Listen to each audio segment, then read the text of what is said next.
แครอทลงไปต้มประมาณ10 นาทีนะคะ ให้มันนิ่ม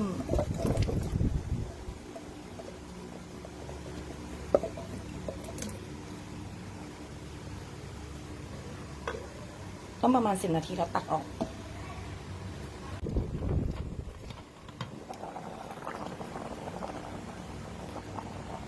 หลังจากประมาณ5 นาทีใส่มันฝรั่งลงไปนะคะ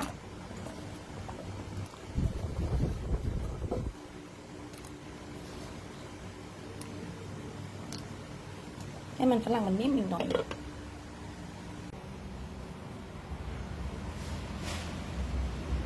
เกลือ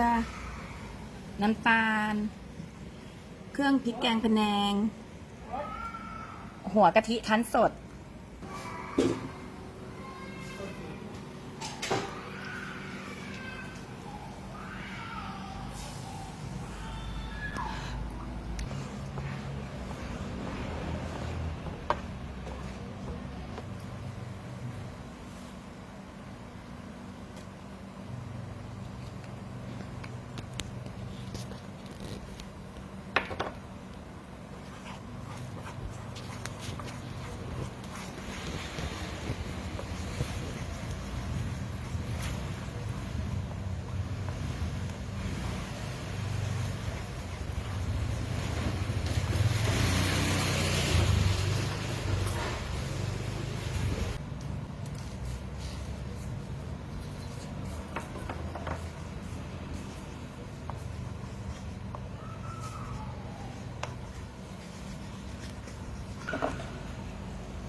smell very good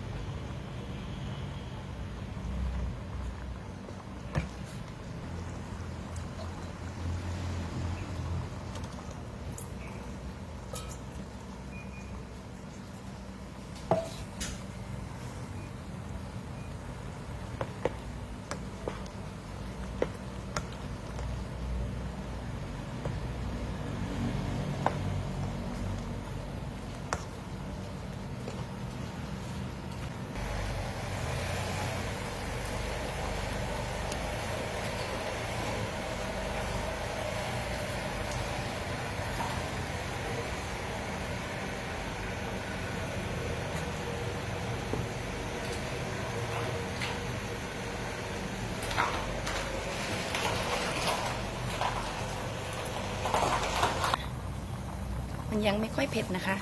ใส่พริกแกงลงเพิ่มไปอีกใส่ให้หมดเลยทีนี้กลัวใส่หมดจะเผ็ด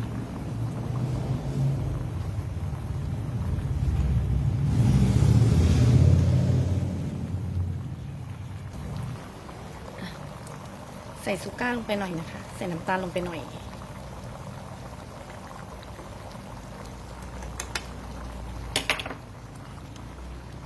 หอมมากตามด้วยเกลือ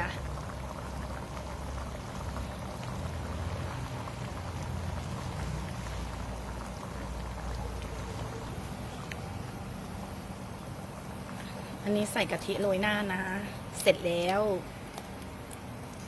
ฟินนิดเสร็จแล้วพะแนงไก่สไตล์ฝรั่ง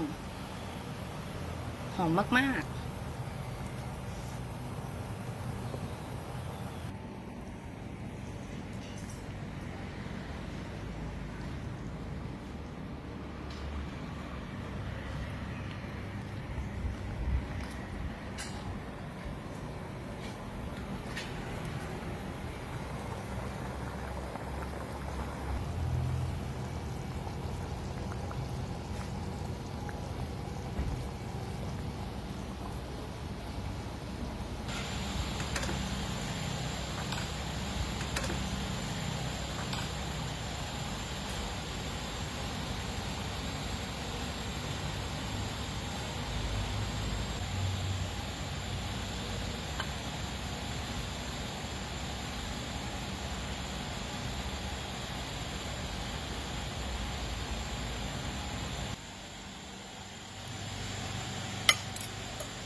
อร่อยมากๆ